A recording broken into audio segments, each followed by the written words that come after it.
Cast is now starting. All attendees are in listen-only mode. Hello, everybody. Welcome to today's Charity Village webinar. We're so happy that you could join us today for our last webinar of 2020. And we're going to start in just a moment. I just want to make sure that everyone gets a chance to get online here. I see we've got folks joining from all across the country today. Welcome to all of you. Great. Okay, so I think we'll go ahead and get things started because I know we've got a lot to cover today. So again, welcome to all of you just joining today's Charity Village webinar. My name is Marina Dawson, and I'm the Manager of Community and Content with Charity Village. And before we start the webinar today, I'll just run through some quick housekeeping items and introduce our speaker. So many of you are already familiar with Charity Village, but for those of you who are just visiting us for the first time, we are Canada's largest online job board for the nonprofit sector, and we actually celebrated our 25th anniversary this year. On our website, you can search for jobs and volunteer positions. And we also have a lot of excellent resources for nonprofit professionals as well, including online courses, thousands of articles, and free webinars like the one you are participating in today. We have also launched an exciting new crowdfunding service this fall, and that's what we'll be talking about in today's webinar. I'll put the link to that in the chat box shortly in case you'd like to take a look and follow along with today's presentation. Before I introduce our speaker for today, I'll just run through a few tech items. So you may have noticed when you joined the webinar today that you were automatically put on mute. Since we do have hundreds of participants on today's webinar, it is important for us to minimize the amount of background noise so that everyone can clearly hear the presentation. But you can still ask questions and make comments. You'll just need to use the question box at the bottom of the GoToWebinar control panel. So please look for that at the right of your screen. We will be taking questions at the end of today's webinar, so do submit your questions as you think of them, and we will do our best to get to as many as possible. You can also email any questions to webinars@charityvillage.com. If you happen to encounter any technical issues with the webinar, whether viewing the presentation or with the audio, please do let us know in the question box or by sending us an email. And we'll do our best to get any technical difficulties resolved as quickly as we can. But in a worst case scenario, just remember we are recording the webinar today, and we will send you that full recording by email this afternoon. So if you do get called away or disconnected, you will still be able to view the full presentation. With that, I'd like to get things started and introduce today's speaker. So we're very happy to have Daryl Hatton back presenting for us again today.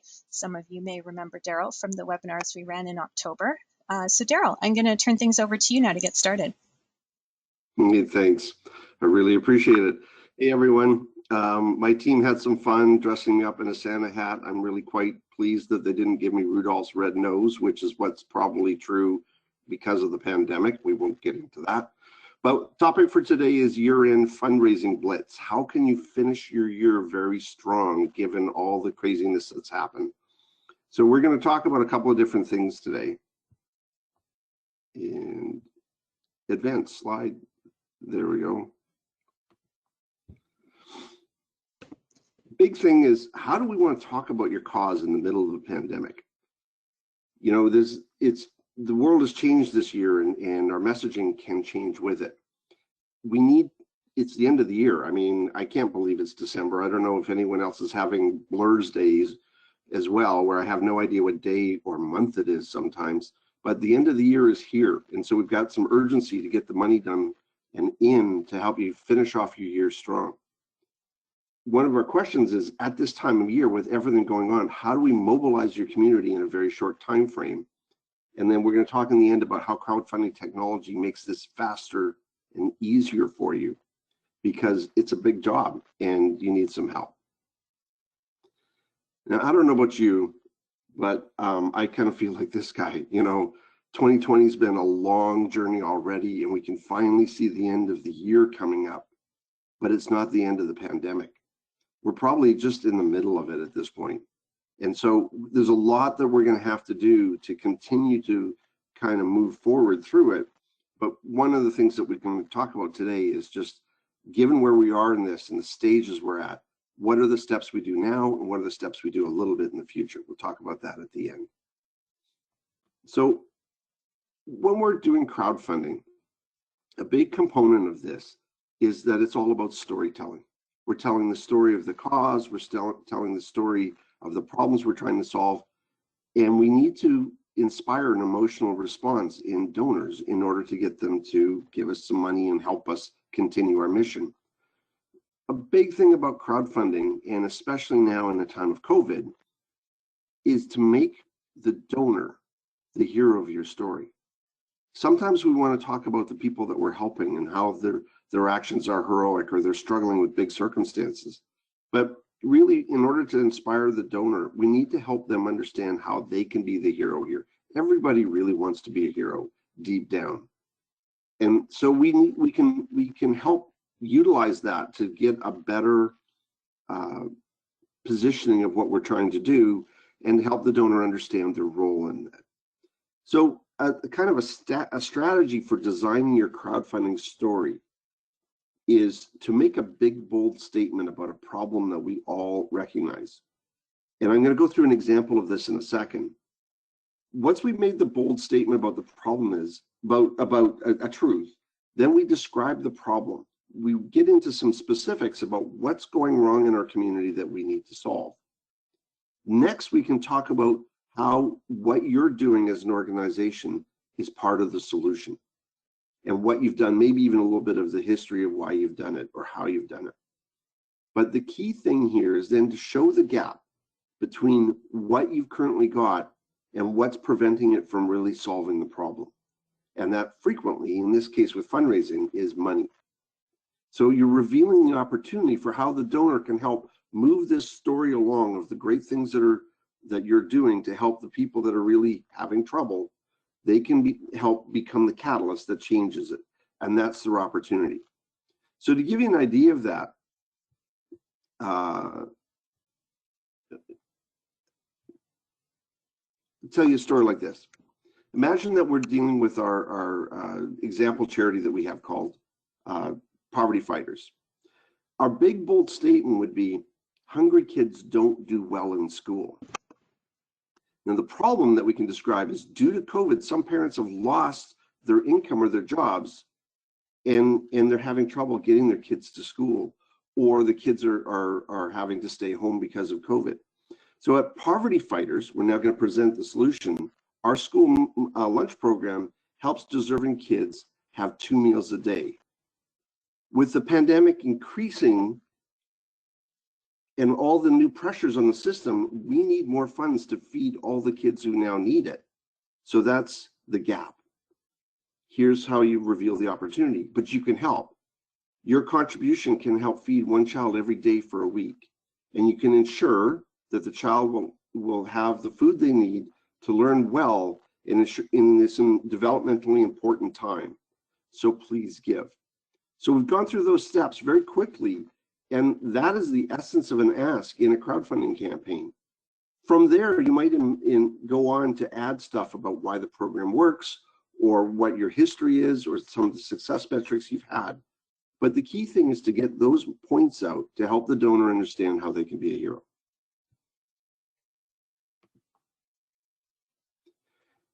The Chronicles of Philanthropy is a publication that comes out, and they did some research this year, and specifically asking the question, what is it that's going to inspire giving this year, and how are people going to change? There was a lot of worry that people would hunker down and hold on to their funds because of the uncertainty of the pandemic. It was interesting that the opposite has happened, that giving overall is slightly up in North America, and online giving especially is up significantly. Now, some of that comes from the replacement of offline events with online events, but some of it, I believe, is because people are rising to the challenge of how do we take care of our community. But because of that, they're looking to give gifts that have more meaning. And specifically, we're talking about having more impact or demonstrating more impact. So a key thing to think about for the next short-term fundraising towards the end of the year is to make sure we're demonstrating the impact of the gift. Broad messages that are talking about how you're overall helping the charity are difficult. they're going to be less interesting to someone who wants to fund you. The more specific you can get, the more likely you are to get a contribution. Now, we know that creates some problems from some charities in terms of a positioning, but we can also help you if you need to brainstorm about how you might reframe your ask in a crowdfunding environment. So what I'm going to do now is we're going to go through a whole series of some of the campaigns that are running recently, and we're trying to demonstrate a couple of things around how these causes were able to launch these very quickly, how they leveraged the technology to make it work, and how they leveraged their community to make it work. And so most of these were screenshotted last night or the day before, so they're very, very new. Like, this is not a long-running thing that's been going on. So I saw this one last night as I was browsing through some of the campaigns they're running. Whistler's Animal Galore, small animal rescue in Whistler, popped up an 8-day-old campaign here with a probably less than that puppy dog on the cover, and they managed to raise $5,000 in very short order. The key thing is that they were talking about why this part of the year is a little bit different, why they needed the funding, and the fact that they focus on how do they individually take care of the animals. Plus, they got a local business to give them a matching dollar. So that matching grant has really gone a long way here in helping them raise those funds. Take a look at a different example. This has also only been running a couple of days. And Phoenix Society, it does some work with people that are in drug and alcohol recovery programs. And they've been badly impacted by the pandemic because their residents haven't been able to contact family for quite a while. So their idea was to do a very quick campaign about buying gifts for the residents. So again, they put together a campaign, but they started to use what is called the wish list functionality of the crowdfunding platform, where they can represent the benefit that's being given to an individual resident as a wish. So here we're showing one example where it's $250 to buy a package of gifts for 10 of the residents. But they had it staggered at various dollar values. So they had a $25 level, a $50 level, a $250 level, etc. And the messaging was around what that wish would do. So you can see here that there's a comment in the activity feed where Cindy granted a Christmas gift package. That's a lot more interesting to someone in social media than Cindy gave $25. So if the focus on the messaging is around the activities that are happening, people are more willing to share those activities. So the key things about here, they set their campaign theme, very Christmassy theme. They have a matching sponsor as well at the top. You can see this sponsor banner along the top. And they got this off to a very quick start. This was the first crowdfunding campaign that they've ever run. So I wanted to encourage you, but that's how easy it can be to get things up and running here and what you can do in very short order. You take a look at this one.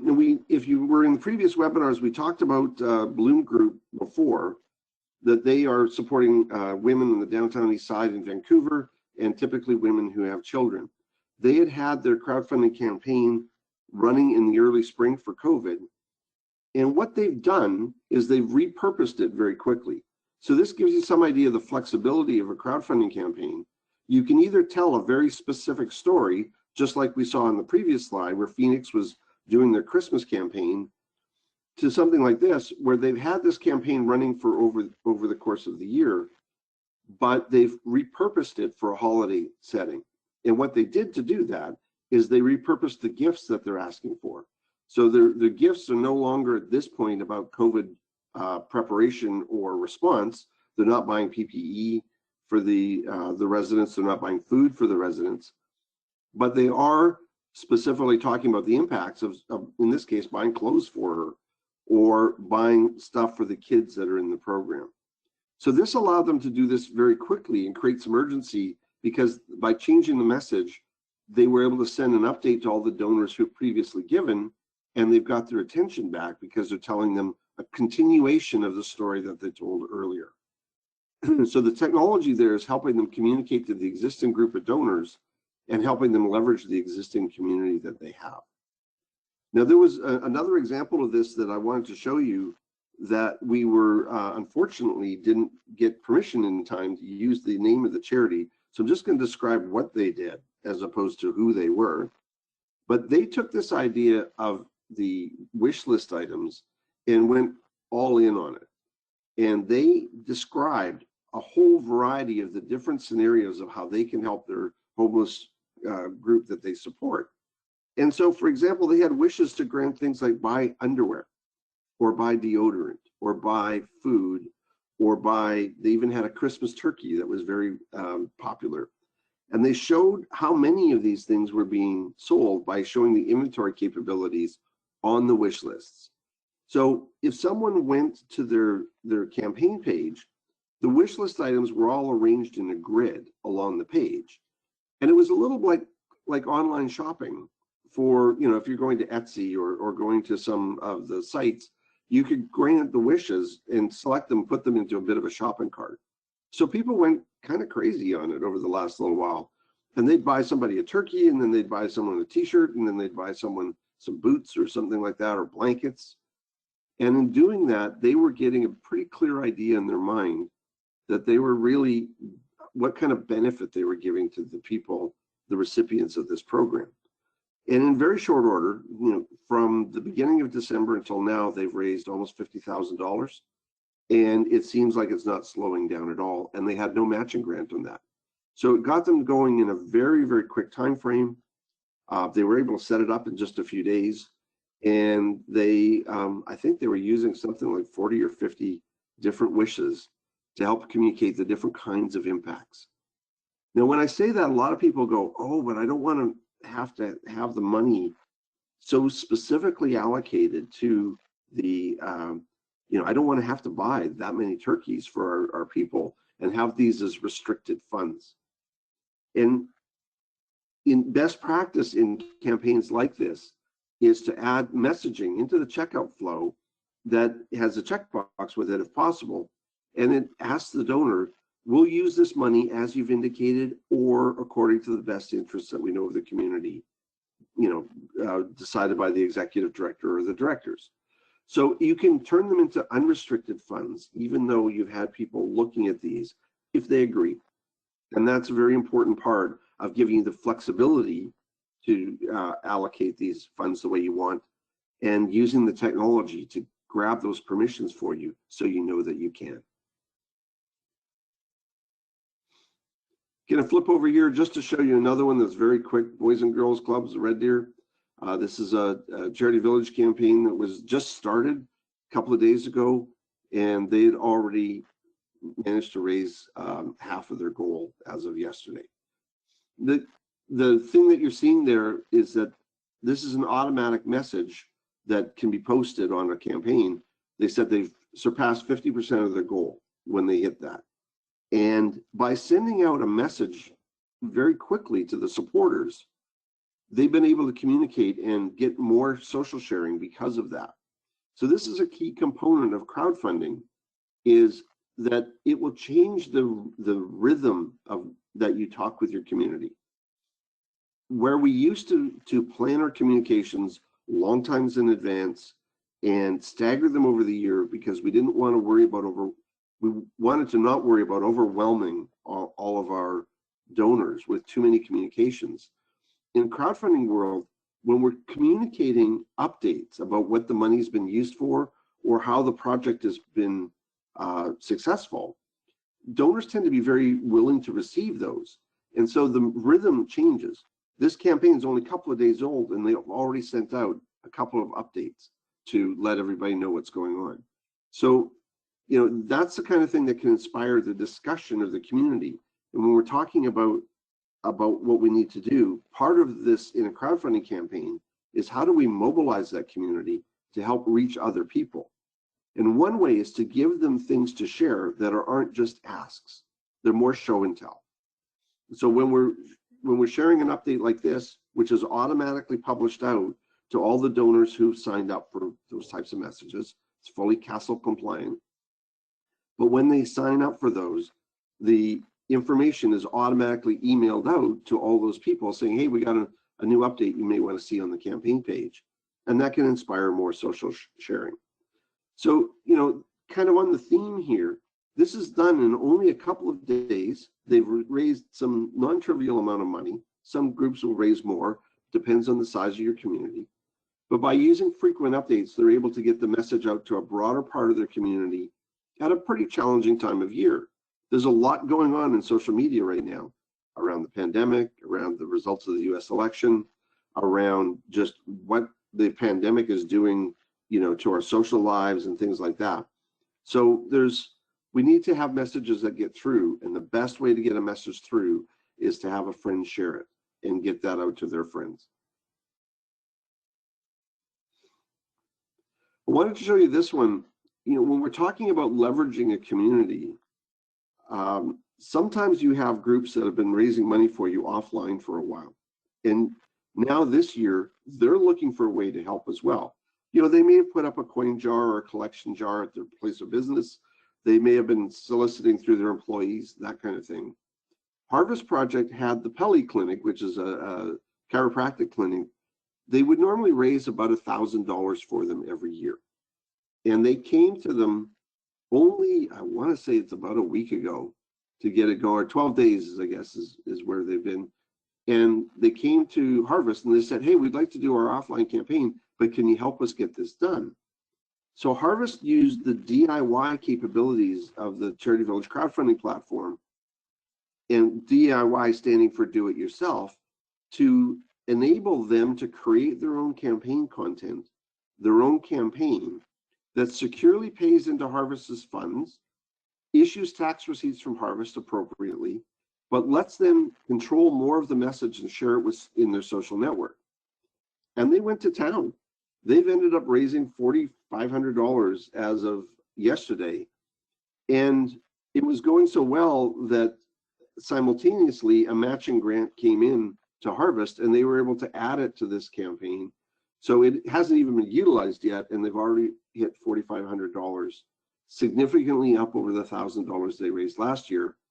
And I was talking to the executive director, and this group is very excited. They're excited by the result. They're excited by how their campaign looks. They're having some fun showing off their holiday masks.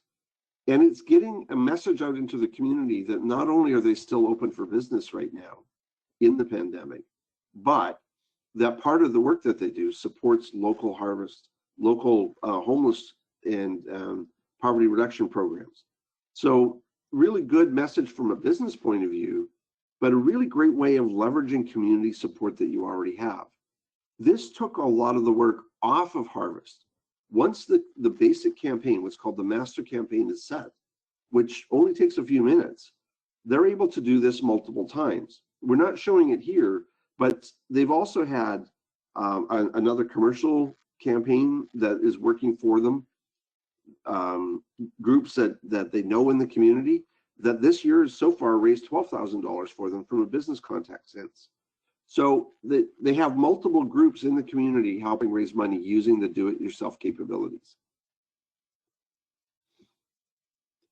If we take this up one level, and this one was just kind of fun, Vancouver Sun Children's Fund has been running a major campaign. I think we've talked about them in previous webinars.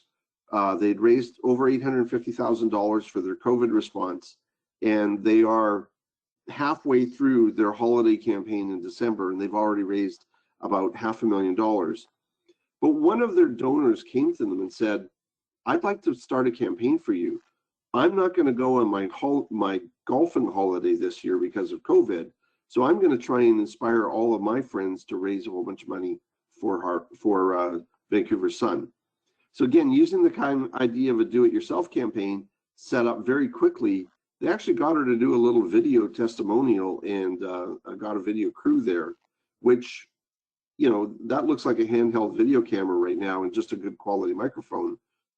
And they were able to, in the last 9 days, she's helped raise $27,000 for this cause. So again, she's leveraging her community to try and enroll people to bring in some major gifts out of the community to this program. The point being that there's different layers of support that you can get. Some people might feel that some of the larger or bigger donors aren't willing to use online or aren't willing to advocate for it. And this is an example of someone who is willing to do it. And because of the do-it-yourself capability, she has the ability to reach a much larger group herself through her personal network that you as a cause may not be able to get on your own. So great, lots of people are doing some great things, and you're going, so how do I get there? You know, the end of the year feels like it's already here. What are we going to be able to do with this? And if you take a look at this accelerated calendar, you can make this work. So this week, you can create your campaign and set up some stories, set up your story, set up some visuals, and set a goal. Pick a small goal. There's no harm in hitting and nailing a small goal and going beyond it. That looks like success. So that helps your donors understand that you're realistic about what you're trying to do, but also gives you the opportunity to overachieve. If you have the time, you can set up a wish list and demonstrate to the donors a little bit about how they can make an impact with your cause. Now, this whole time frame could be done in an hour or two. It doesn't have to be very long. Like a sophisticated, good-looking campaign can be done in an hour or two. That's some of the power of the technology for helping you do this storytelling. So in around the next few days, you can do a soft launch. The idea of a soft launch is to get off zero. The hardest thing about a new fundraising campaign is getting those first donations in. And when people see a zero on the campaign, they are reluctant to give. They need the social proof from others who are willing to help. So this is where you can line up some of your existing donors and just get them to give to your online campaign and help you get a little bit of traction going. And you want to do that in a soft launch period. And then after that happens, after you've got a little bit of those contributions in, you'd go into 2 weeks of active promotion. So kind of from the 12th to 25th, in this time frame, this is when you might share on Facebook. This is where you might email out to some of your existing donors. And if you're going, I've already asked my donors for this year, what you can ask them at this point is not for another gift, but simply to share. Say, hey, we're trying to get a little bit more money in before the end of the year. Help us through this pandemic. Would you be willing to share this on your social media to help you find net new donors? So the point is, even if you don't have a big social media community yourself, your combined donor community may have a very large network that you can tap into by simply asking for it, by asking them to share. So when you're doing your updates, things to update or talk about milestones that you may have achieved in your campaign. Hey, we've got 10 donors. I mean, that may not seem like a lot, but that can be an interesting story to someone. Hey, we've made it 25% or 50% of the way to our goal. But there's also, you can have a few different angles on the story. And one of the best angles to those is to talk about the impact that you've created with the money that's used already. So, you know, we have a few $1,000s in to the WAG Rescue. That's going to let us help the 10 puppy dogs that we have in the facility right now for the next week. You can translate that a little bit back to the donors. And when you do that and tell them what the money was used for, they can be inspired to give again. But more likely, they're also going to share. And that helps you expand out. For the second part of, you know, the end of the year, where everything is now going to be up in the air this year. A lot of people used to go on vacation. That's probably not happening. You know, a lot of people used to take time off from work. Given the complexity of the year, that may not be happening as much. You know, we used to use this time to go and visit with our families, and hopefully everyone's staying home and staying safe this year so that we don't spread this pandemic even further. But this is a time frame then when the communications become important, because you're communicating about the results of your campaign. Your year is pretty well wound up. It's a really good time to talk to people about what you've been able to accomplish and some of the challenges you've had and how their help has got you through it. So this can be a little bit time more of a heartfelt messaging and updates to your community. But it's also a time when you can introduce some of your plans for 2021. You can start just talking broad strokes. You don't want to give too many details, but talking about broad strokes of what you're going to try and accomplish this year. So I keep promising that you can set these things up in a very short time frame. And if you didn't watch one of our previous webinars, we actually demonstrated going through the basics of getting a campaign set up in about 10 minutes. Now that was one step was cut out there about setting up the payment processing, but that can be done in only a few minutes as well if you have an existing PayPal account or an existing Stripe account, or if you're setting up a new Stripe account, it can be done in 5 more minutes. So to set up a crowdfunding campaign in less than half an hour, I mean, first off, if you want to try it, charityvillage.com/crowdfunding, and you can learn more about the application there, and there's the buttons to get started. And if there's a question there, it is free, and we'll talk more about that in a little bit, especially if you have questions around it. You can fundraise for free because there's no setup or monthly or annual maintenance fees. And you can even have no platform fee where it's done on a voluntary tip basis, where the donors can help us power the platform by giving us a gift as well during the checkout process. So it can be completely free. But to get your crowdfunding campaign set up in less than an hour is to plan your campaign content. And that can be as simple as a couple of paragraphs about your cause. If you can, follow the template or the guideline I talked about earlier about how you message it to make your donor the hero. And when you start your campaign page, you don't have to be, it doesn't have to be a big deal in that clicking start, you get started into writing your campaign message right away. You can change it before you launch, so it doesn't have to be a scary thing. But there's about 5 steps to go through to create your campaign, where you're putting in your story, you're adding a photo and or maybe a video, you're setting up, kind of how long it's going to run and what kind of goal you have. You're going to add your payment processors to it, and then you're going to check it all over. And if you're ready to go, you're set to launch. For your first campaigns on the Charity Village platform, you need to have them approved. So the step there is to have them go for approval. And Charity Village is doing that to help curate the content that is going out on their platform, to make sure that the causes are running there are legitimate, and to help ensure that everyone has a good brand experience so that your donors can start to trust this platform and this environment. I mean, Charity Village is well known in the industry for being supportive for many years, but some of your donors may not know that. So it's important that we're trying to protect the platform, keep quality up there. But it's not a stringent approval process. It's about making sure you're a legitimate charity in Canada, and that, if you need some help on getting your campaign to look a little better, that's when we can actually give you some guidance and a little bit of crowdfunding strategist work, where strategists can help you talk about understand the story that you're trying to tell, maybe help you reword it. A really good example of this came, one of the charities was called Baby's Breath. And she started through one of the webinars recently and got set up on Charity Village. And she was just struggling a little bit with her storytelling. And we popped in and helped guide her a little bit on just changing the message a little bit. And you could just feel the difference when she was done. Her confidence level went so far up because it looked great. She's got a great looking campaign and she's got a great message. So just a little bit of help from our strategists can help you do that.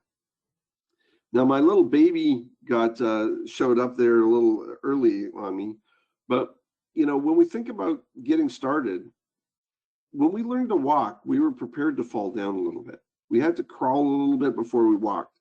And sometimes using a crowdfunding campaign is the same. You might stumble a little. It may not be perfect, but the point is that we're making progress.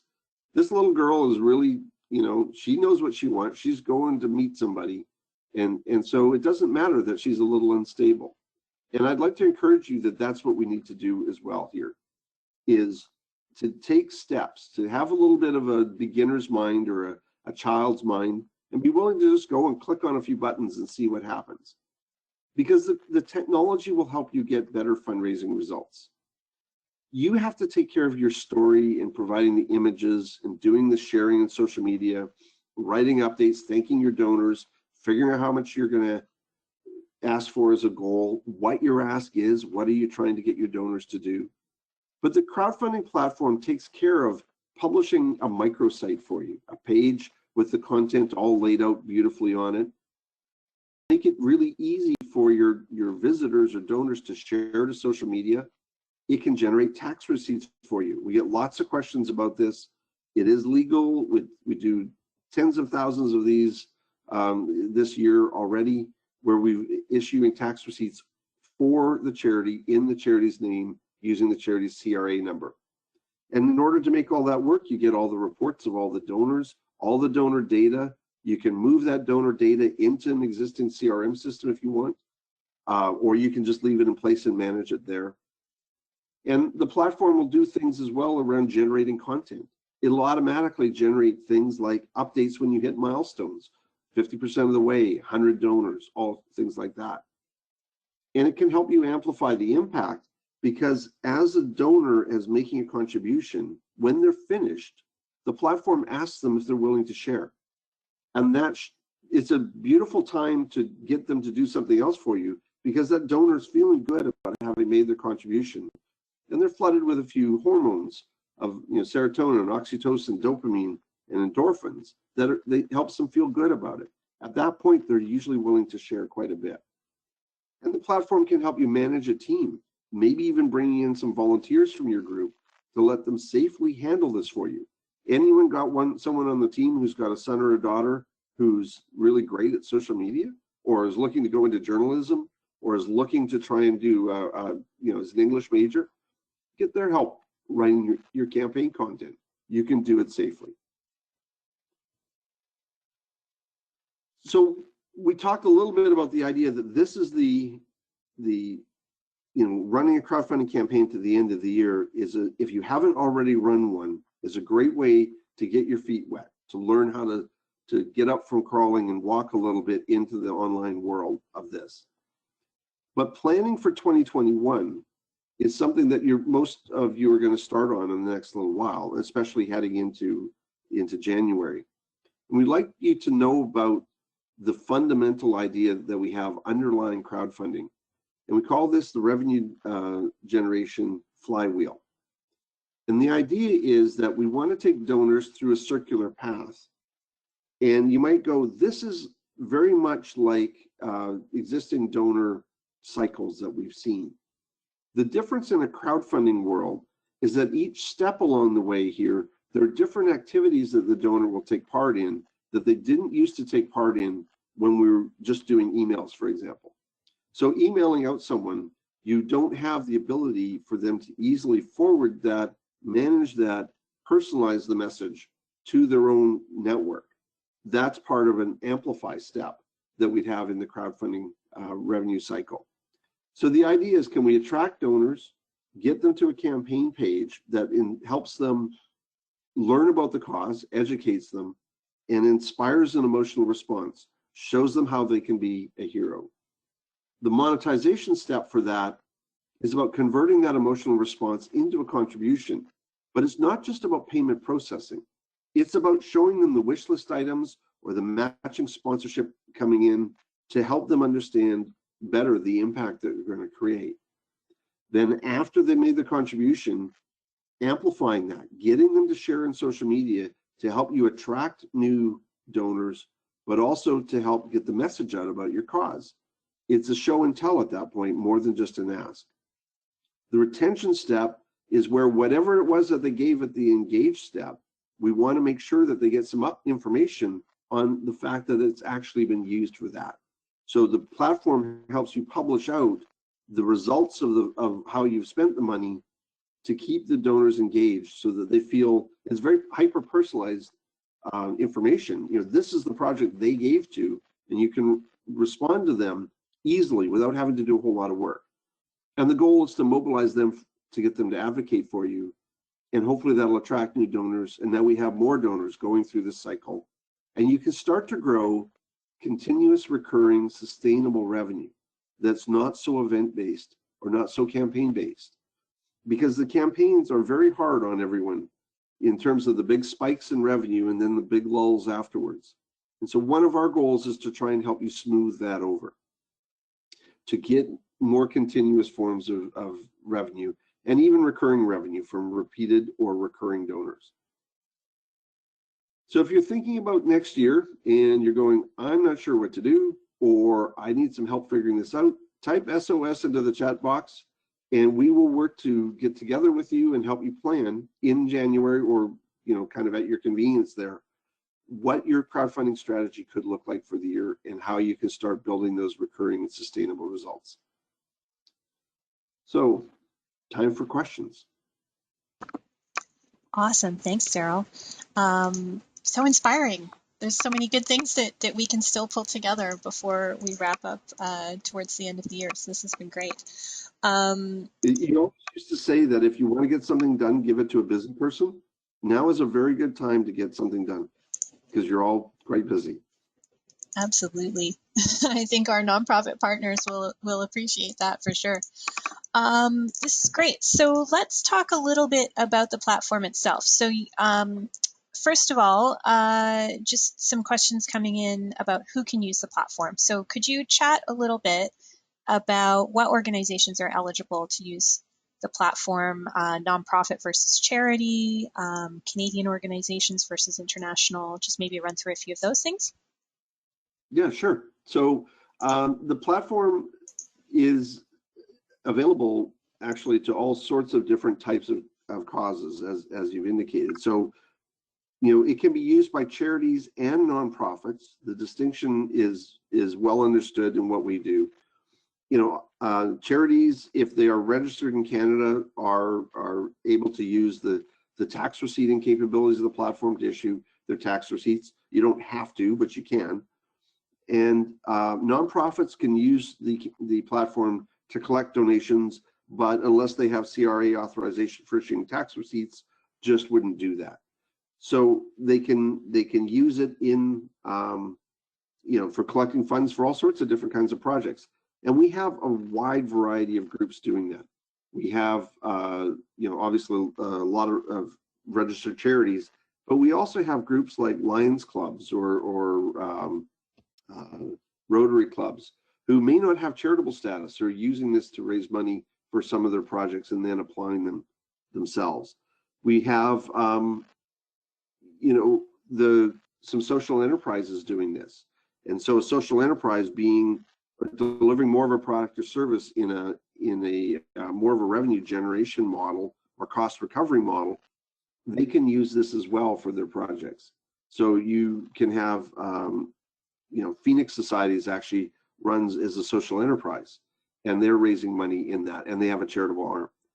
So it's kind of any of those groups. Question about Canada or international, Charity Village is focusing on supporting charities and nonprofits in Canada. So for using the platform, it is a requirement that we have you in Canada. That's helpful, Daryl. Thank you. And for those of you, I know quite a few of you have typed the SOS in the chat box, so that was a great idea, Daryl. If you would like to chat with someone about Sorry, I didn't warn you about that one. No, it's all good. It's brilliant. So please go ahead and do type that SOS in the chat box if you want to set something up for 2021. We're always happy to chat with you, of course, to run through your campaign. And then we're also offering a special free coaching sessions, about 15 minutes, to help folks finalize their year-end campaigns. And I've just put the link to that in the chat box, so you can get more information about that and just fill out the form, and then somebody will be in touch with you to set that up. So continuing on, Daryl, oh gosh, and our chat box is exploding with SOS, so give me one moment here. Let me just take on and talk a little bit about the kind of coaching stuff. I mentioned about the baby's breath, and then we'll get back to our question, give you a chance to find one in there. We understand that this is a new way of doing things, and so Charity Village is working hard on not only doing, kind of providing the technology, but helping provide the training and the talent that can help you do this type of fundraising. It's a new set of skills. And so we're working together on building a digital fundraising course that will be available shortly that can help you go through some of the more advanced ways of promotion and setting up crowdfunding campaigns. And this is, it won't require you using the platform in order to get value out of that, but we know the platform very well, and some of the techniques we'll show you are some of the more advanced techniques that work to build the bigger and stronger communities. So it's something that's coming that I think everyone can be excited for the new year is if you're feeling like you don't know enough about how to get it going, we can help with that. That's awesome. How those SMS is doing. That's great. Feel like a potent? No, that's great. Thanks, Daryl. Okay, so we've got a really great question from Julia about how an environmental group could make a great campaign, especially considering all of the COVID campaigns for health right now. So Julia is saying they're thinking of that green space is very important right now for de-stressing and social distancing safely. But do you have other tips from other environmental campaigns that you've seen this year? Yeah, I think you're onto something there with the idea of green space.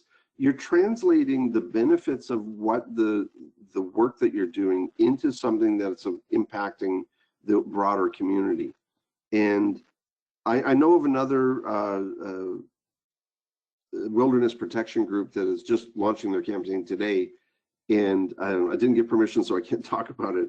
But basically, they're focusing on trying to talk about the stewardship of the lands that they have, and how, in order to, keep them healthy with the challenges of COVID, because having people travel out to do maintenance on the properties and the others that they have some areas that they actually have to do some work in order to keep them up to snuff, if you will.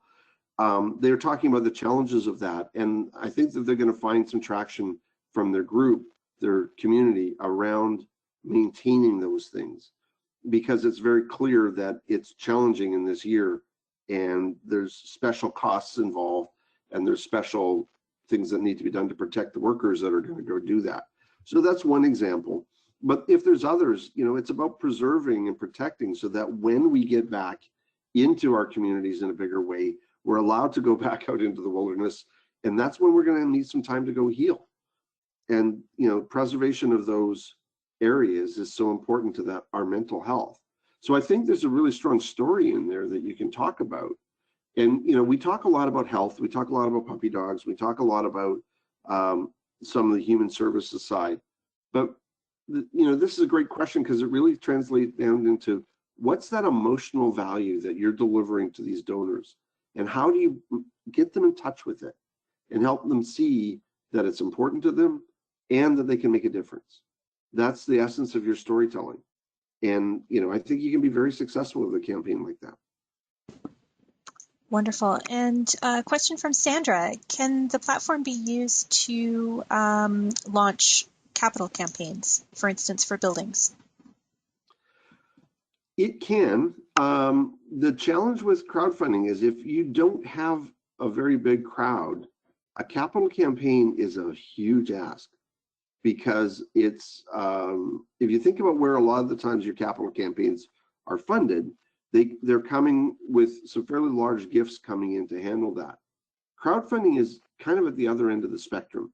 A lot of it's around small gifts or even micro gifts, $10, $20 type gifts coming in. And so it's difficult to get capital campaigns to run as a crowdfunding campaign. Now, crowdfunding campaign can support a capital campaign.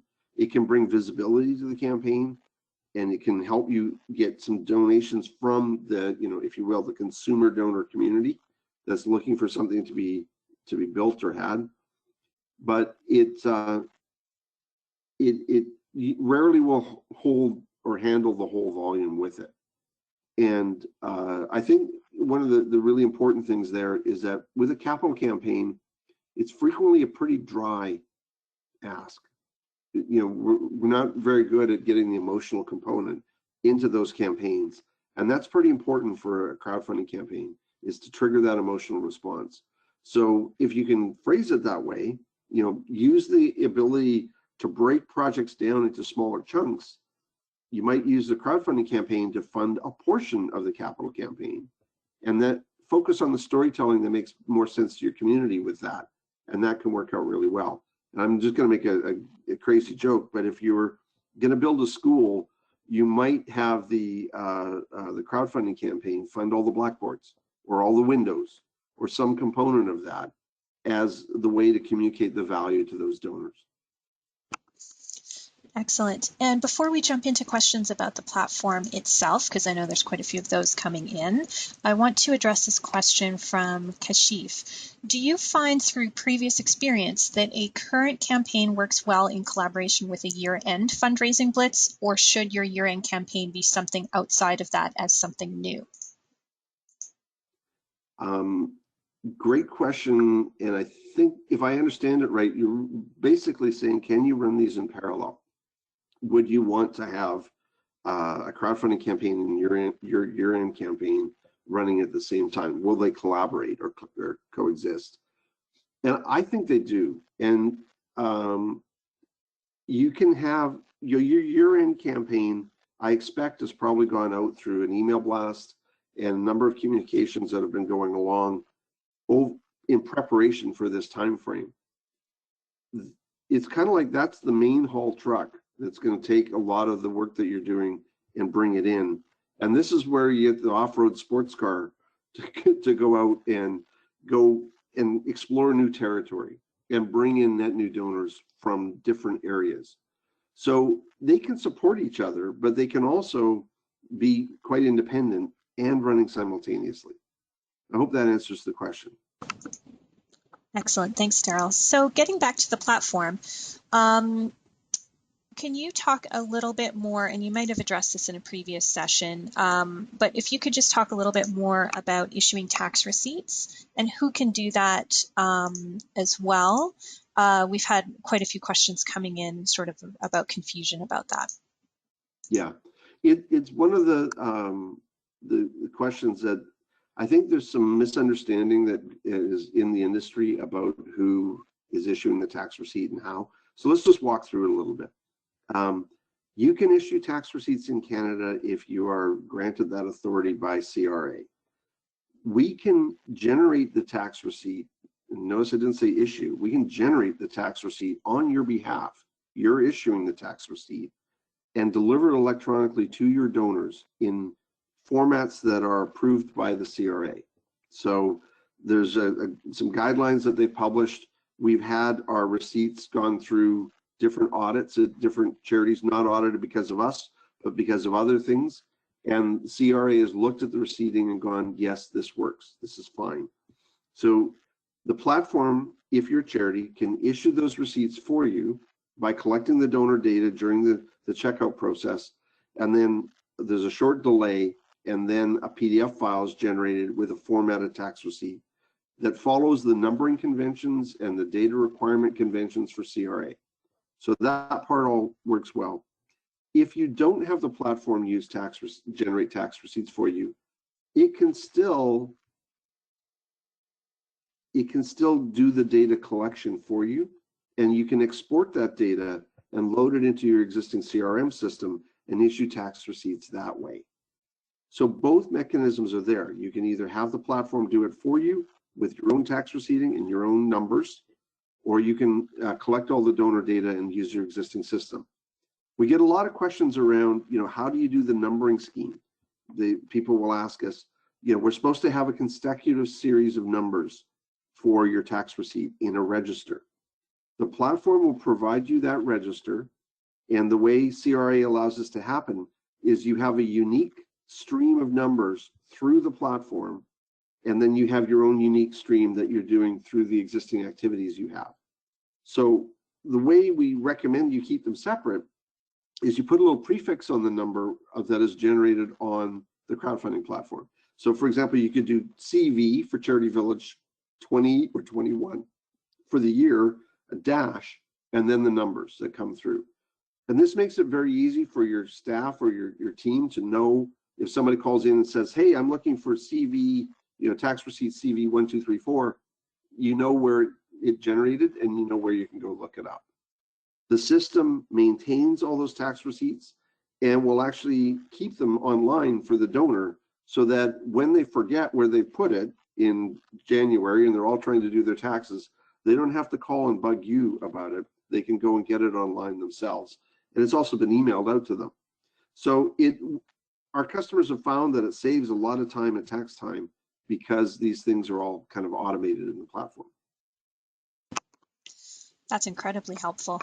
Okay, so let's go back to the question of what it costs to use the platform. So is the platform free to use? It's outrageous. It is free. And everybody goes, why are we doing this?